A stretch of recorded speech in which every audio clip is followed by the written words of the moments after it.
Yo, what is going on everyone? Thank you for joining me for another manga chapter review, and in today's video we're going to be going ahead and taking a look at the brand new chapter for Jujutsu Kaisen, chapter 200, titled Direct Negotiations Part 1. And before we jump into today's video, guys, I want to go ahead and say thank you guys so much for all the amazing support you guys continue to show the channel, as well as all the awesome support, comments, likes, and views you guys went ahead and gave my last video. It is always greatly appreciated, and you guys always know I make it a theme to go ahead and shout you guys out before every video, just because you guys are just so awesome in what you guys do for the channel, as well as just motivate me to bring these videos out even more.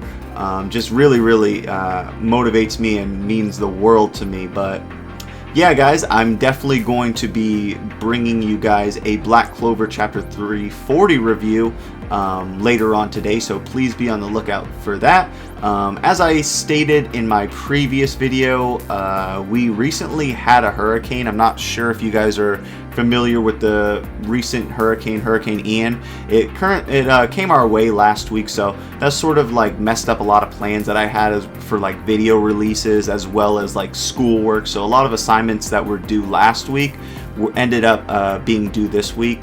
So it kind of like threw off my whole sort of like plan, but we will go ahead and get all of that recorded content I have for you guys out as soon as I can, really. But yeah, I had some good videos and I can't wait to release them.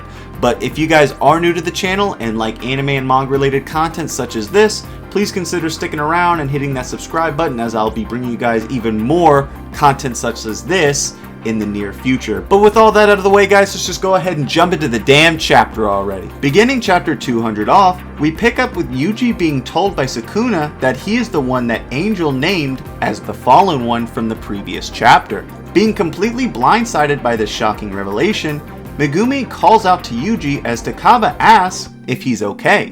Yuji, in dramatic Yuji fashion, tells them he isn't feeling well. Making his way from the table to the sofa, he desperately tries to communicate to Megumi without Kurusu seeing that the Fallen One is indeed Sukuna. Megumi, puzzled at Yuji's actions at first, begins to piece it all together. With Megumi now pondering the situation they are now in, mulls over the fact that the aid of Angel is essential in freeing Gojo. But with Angel not being able to honor their request until the Fallen One is taken care of, how quickly this puts them in a tricky situation. Thinking of the possibility that Angel possesses an ability to permanently annihilate Sukuna with any chance of resurrection, Yuji prioritizes their ultimate goal of freeing Gojo from the prison realm and bravely states that after with everything being taken care of on Fushigero's end, after his senpai adds the rules, he'll gladly die. Angel, now interrupting the two being deep in their thoughts, announces that an astonishing number of people are now entering the colony. With Megumi calling out to Kagone to display exactly how many players are entering, everyone is stunned when Kagone reveals the number to be 807 people and continuing to rise. It is then that we see a transition to Kenjaku as he continues to levy with the government officials. He continues by detailing just what exactly are both cursed spirits and cursed energy, along with him going into extreme detail as to all things pertaining to Jujutsu sorcerers. He has a female accomplice provide glasses to all to prove their existence. Much like the glasses Maki possessed before her rebirth with Mai, these glasses allow any who wear them the ability to see cursed spirits. With some believing this to be some sort of elaborate hoax, the assistant executive of environmental energy tells them that this is a gold mine.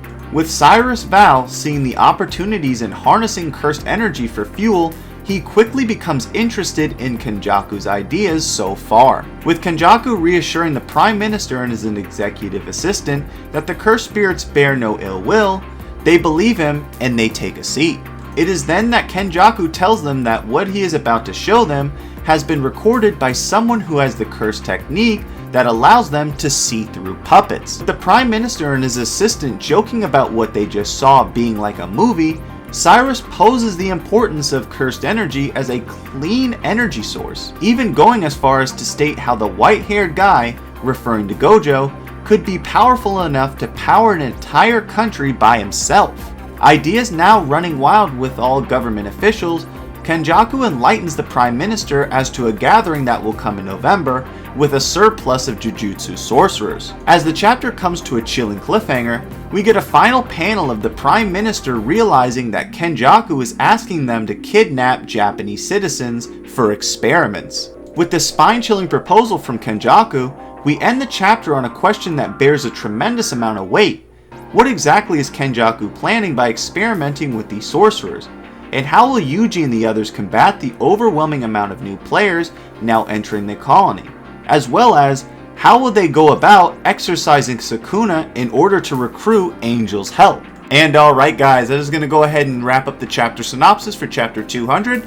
Now we're going to go ahead and dive on over into my thoughts and review of the chapter as a whole. And geez guys, was this chapter absolutely awesome. Now, I thought last chapter was absolutely crazy for Jujutsu Kaisen, but this chapter was absolutely, it was on par with last chapter, because not only, listen guys, not only did we get just like crazy stuff that happened, but we finally got Yuji back. So like, I'm just so happy to see Yuji like finally back after being I think somebody did like a chapter sort of like counted all the chapters that Yuji has been absent, and I think he's been like on an 100 chapter like or like a pretty lengthy like hiatus, right, that we haven't seen Yuji within the I was about to say Black Clover, but within Jujutsu Kaisen. But I'm just so happy to have him back. But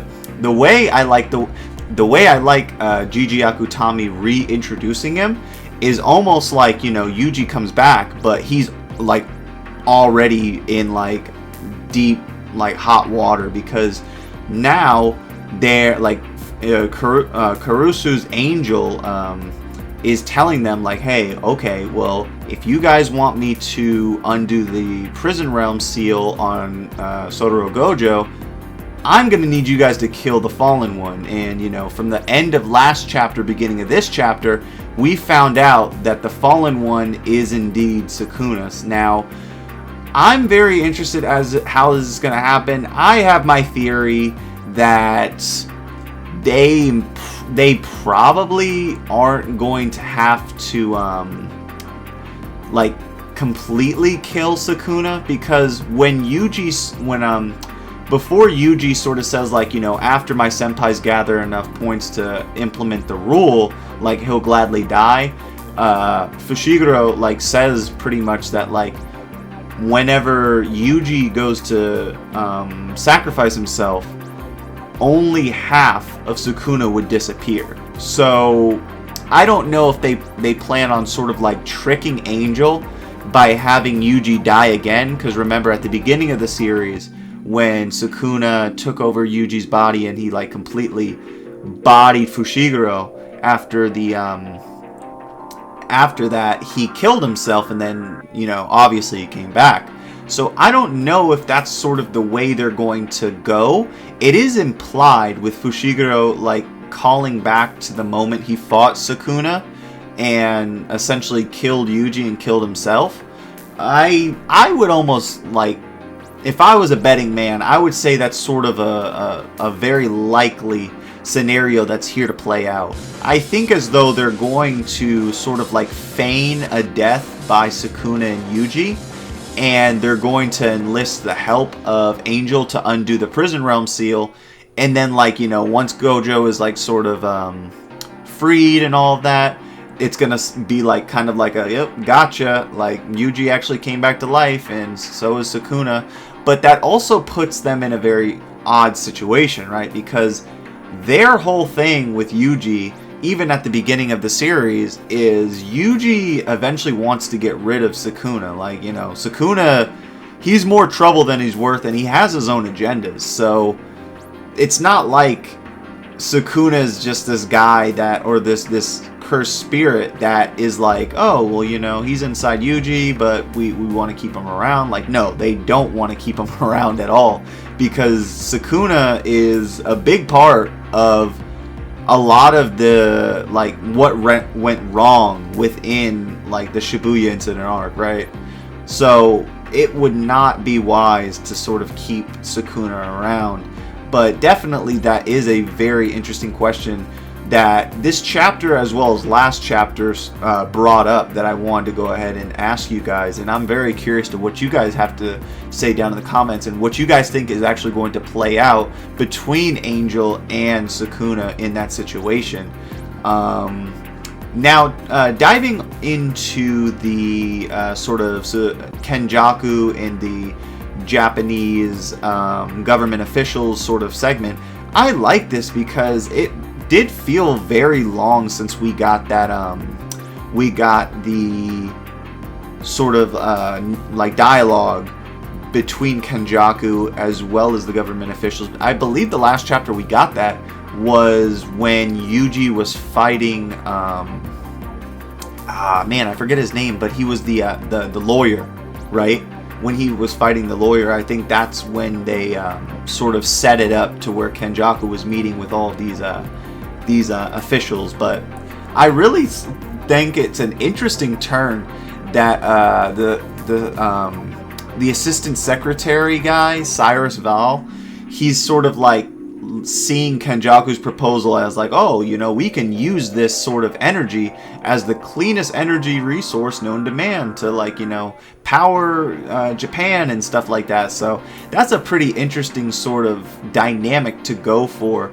And I think as though it serves really well for not only making Kenjaku's ideas sort of going along with the government officials, but also the government officials finding usage out of Kenjaku's proposal. Like, you know, they both have their, like, reasons to ally with each other, which is pretty interesting, seeing as though, like, I don't think anybody would have said, like, oh, you know, what if they use cursed spirits and cursed energy to power, like, as a renewable energy source? Like, that's pretty wild. So I definitely did enjoy sort of like seeing that. But the ending was very, very interesting because Kenjaku is almost implying that sort of the culling game, I would imagine, is sort of like, that's what he means when he's saying how, like, in November there's going to be, like, Tokyo will come to a standstill, and then, like, there's going to be a ritual for all Jujutsu sorcerers.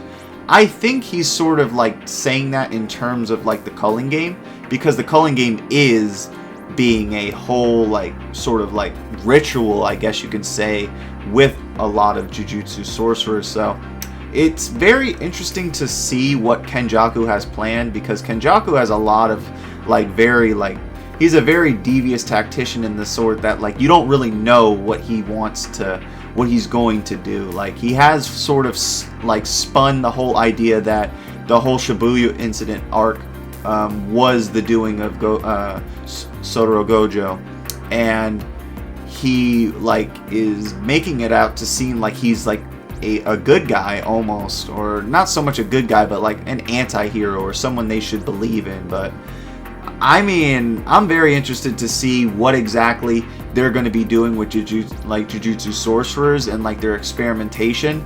I'm not quite sure if Kenjaku's, like, maybe trying to get, like, a Jujutsu sorcerer army, but it is very, very, like, hyped to see sort of where Gege Akutami can take this direction and this narrative. But overall, I'm going to give the chapter a 10 out of 10. This chapter was absolutely fire, and I just cannot wait to see what happens next in Jujutsu Kaisen next week.